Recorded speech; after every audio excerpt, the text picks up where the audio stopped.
আজকে আগরতলা শহরে মিছিল করে পুলিশের হেডকোয়ার্টারের সামনে আমরা বিক্ষোভে মিলিত হয়েছে। কি এমন ঘটনা? গোটা রাজ্যের মানুষের যখন আনন্দে মেতে ওঠার কথা, গোটা রাজ্যের মানুষ যখন বছরে একবার উৎসবের আনন্দে মেতে থাকার কথা, তখন আমাদের রাজ্যে অন্ধকারের রাজত্ব। উৎসবের আবহাওয়া বলতে কিছু লক্ষ্য আমরা করতে পারছি না।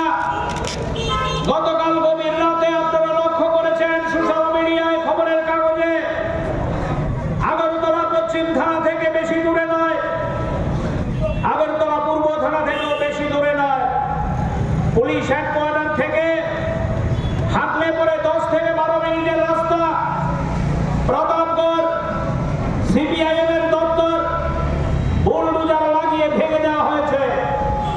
গোটা ভূভারতে ত্রিপুরা রাজ্য ছাড়া এরকম কোন ঘটনা নজির কেউ দেখাতে পারবেন বলে আমরা বিশ্বাস করি না। কি লজ্জার কাণ্ড! একটা সর্বভারতীয় রাজনৈতিক দল, নির্বাচন কমিশন কর্তৃক স্বীকৃত দল, এরকম একটা দলের অফিস বুলডোজার লাগিয়ে ভেঙে দেওয়া হয় রাতের অন্ধকারে। আমরা শুনলাম প্রধানমন্ত্রী আসবেন আমাদের রাজ্যে।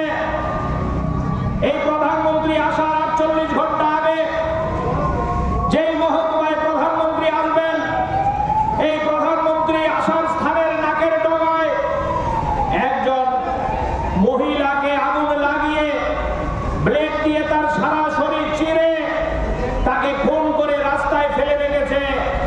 আজকে পর্যন্ত আসামি গ্রেপ্তার হয় না। পুলিশ প্রশাসনের বন্ধুরা আমাদের পাহারা দিচ্ছেন, আমাদের মিছিল যাতে এগোতে না পারে হেডকোয়ার্টারের দিকে।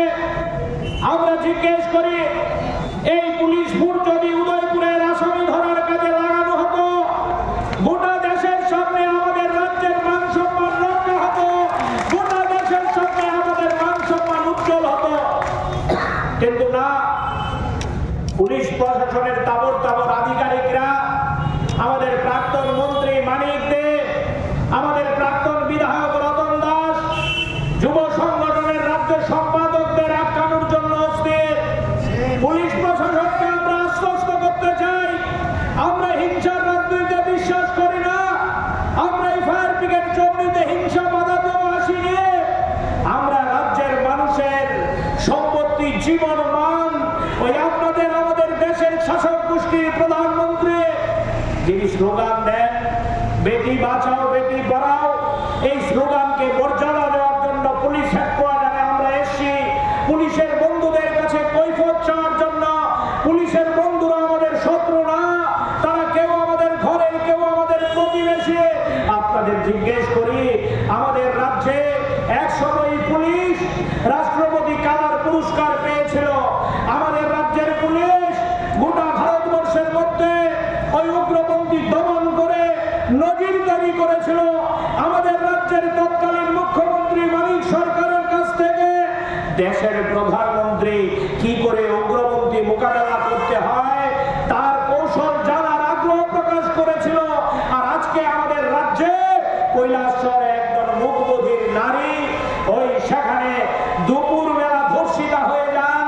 আসামির পরিচয় সবাই হচ্ছে শাসক দলের লোক।